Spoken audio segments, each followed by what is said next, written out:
Hello there, good morning, it's Phil Thach, and I am driving back to the location where I made a photograph of that ice house, I don't know, 2, 3 weeks ago, maybe even a month ago. I really liked that photograph that I made with the D850, kind of influenced by Nick Carver sort of a thing. And today I'm going back to that location, except I'm not shooting the ice house.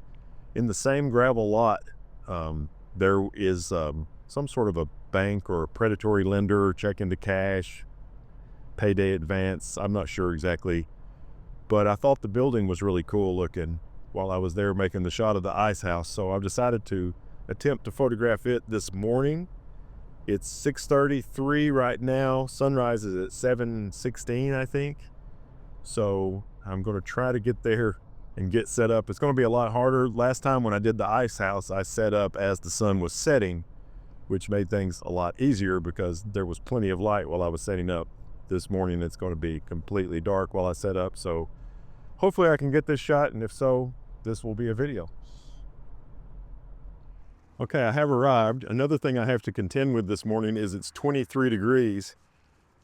Last time I parked at the payday loan place and took a picture of the ice house. This time I'm parked at the ice house, and let me show you the payday loan place that I'm going to work on this morning. That's it there in the background. So I'm going to get set up and see if I can get a shot when the light gets right.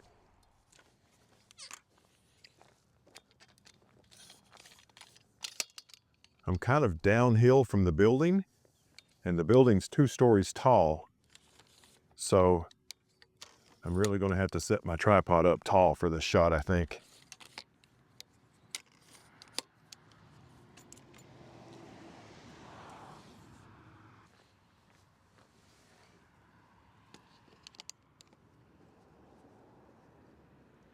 Just like last time, it's important to have the camera completely level, both side to side and front and back, so the lines of the building are straight. And this time I'm doing a straight at it composition, which I was worried that would be tricky to set up, but it turns out it's working really good. I like there's a power post with several transformers that's going to be kind of rule of thirds in the composition. There's a lot of foreground in my shot, which I'll have to crop out, which that doesn't bother me at all, but the top of the building is not so high in my shot. I don't think it's going to be too distorted. I started out using the 16-35, and I couldn't, at 35, I didn't like my composition too much. And now I've put on the 24-70 and I'm at 38 millimeters. So I wasn't far off with the 16-35, but the 24-70 is working better for me. I'm shooting at f8, ISO 64. What time is sunrise? Today, sunrise will be at 7:17 a.m. So it's 23 minutes until sunrise right now. There's lights on inside the building too. 6:57 now, 20 minutes until sunrise. Things are looking good. It's a Sunday morning, so this place, even if I stayed out here until noon, this place probably won't be open on a Sunday, but definitely nobody here at 7 o'clock on a Sunday morning. My shutter speed is down to 1 second now. You can still see the lights on inside the building. They're not overpowered yet, so I'm going to keep shooting. 16 minutes until sunrise now. Still looking good, so I'm going to keep shooting. 15 minutes until sunrise now. You can still see the light on inside the building, so it's still good. At some point, the ambient line will get so bright that you can't see the light on in the building. I've found that I can get away with doing this in aperture priority. I just set the aperture like I want it, set the ISO manual at the lowest. I figure out my exposure compensation, which I'm shooting at -1 full stop of exposure compensation to take care of those bright lights, to keep those from being overexposed. and then the meter will set the shutter speed for me. One less thing to worry about. Definitely a lot easier than Nick Carver has it. He has to pull the light meter out, do some math, but I'm trying to get similar results. I don't have to use the exact same process. Shutter speed's at 1/2 a second now. It's 7:04, so that's 13 minutes before sunrise.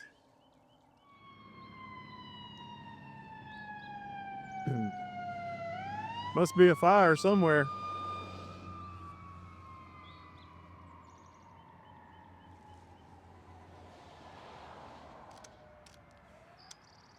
Now I'm at 1/2.5. It's 7:05.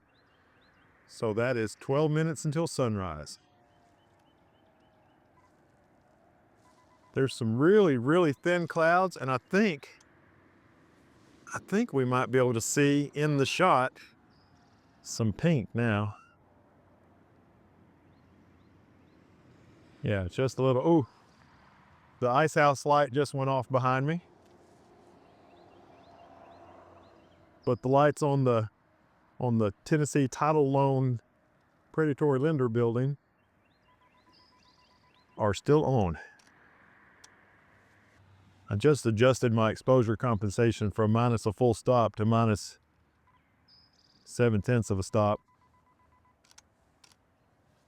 just to see what that does for us. We're starting to have too much ambient light to see the lights on in the building. Okay, now I've got it minus 3/10 of a stop, which is still a 1/2 a second. F8 ISO 64. Trying to get it to where I can still see the lights on in the building. Oh, that doesn't look bad. Back up to a 1/2 a second. I was below a 1/2 a second for a little bit there.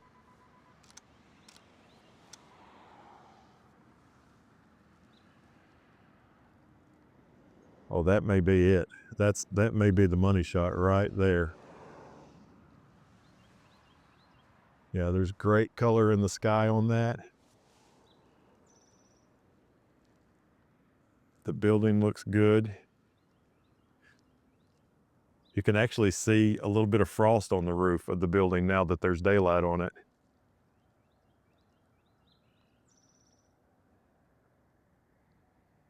And you can still see the light in the building.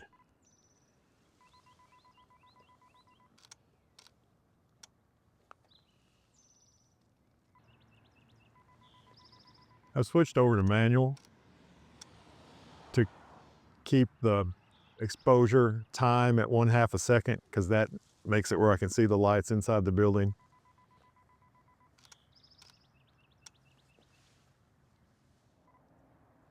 Okay, so last time I did this sort of a shot, I also set the timer for 20 seconds and made a selfie of myself in front of the building. So I think I'm going to do that again. I've got a 20-second timer set now.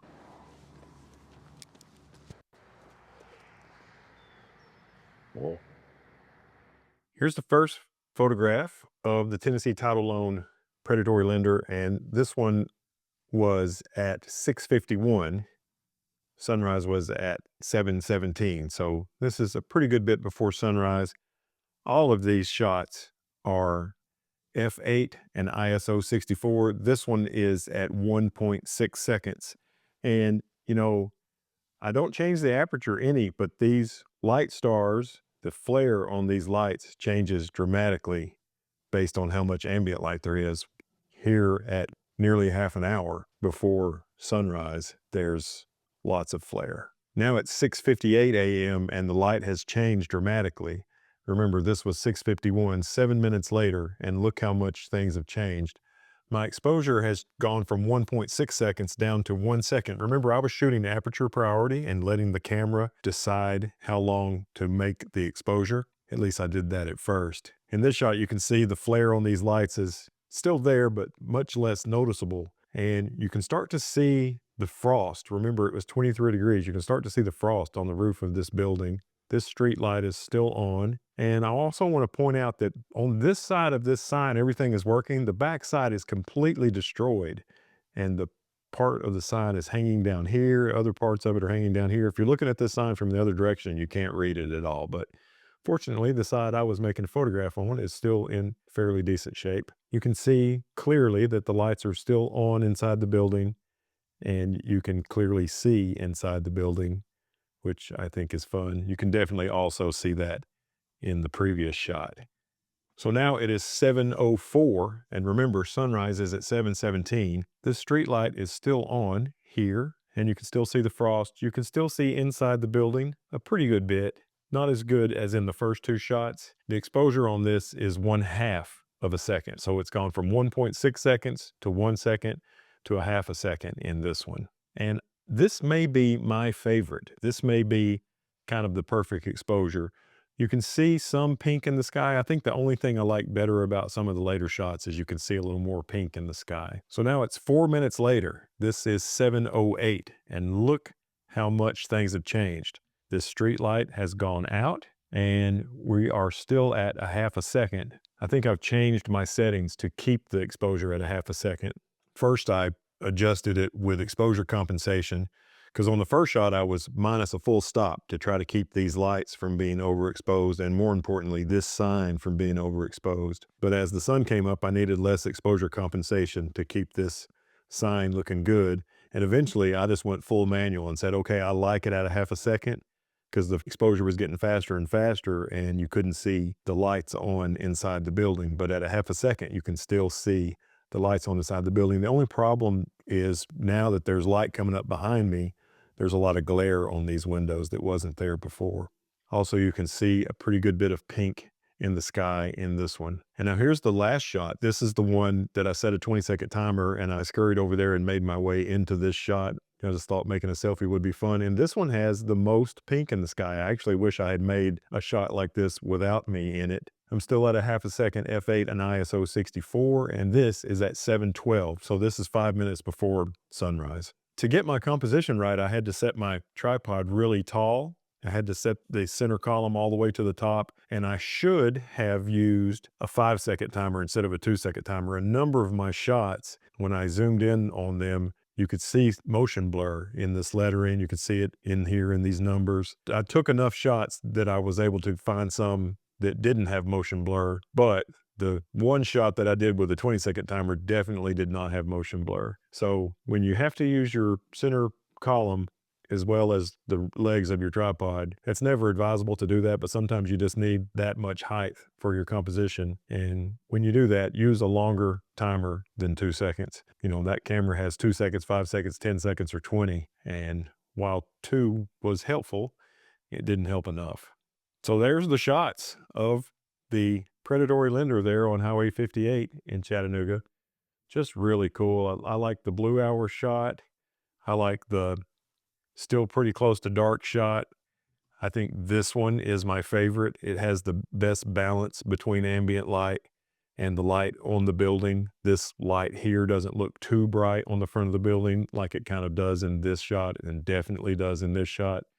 And then as far as the sky is concerned, the background is concerned, not the balance of the light, but as far as the background is concerned, I probably like this shot, even though it's not real dramatic, and this shot the best. But I really had a good time doing these photographs, and I was happy to be able to crop this composition to 3:1, which is kind of the way Nick Carver would have done it, although he doesn't crop too much to get to 3:1. I crop from 2:3 to get 3:1, so there's a lot of my image cropped out. I'm not shooting with a 6:17 camera like he does, but I do really enjoy this kind of photography, and it's definitely influenced by Nick Carver. Thank you so much for watching this video. I hope you enjoyed it, and if you did, take a moment, reach down, hit thumbs up. If you want to see some more stuff like this, subscribe and hit the bell. And as always, I look forward to seeing you in my next video. Bye-bye.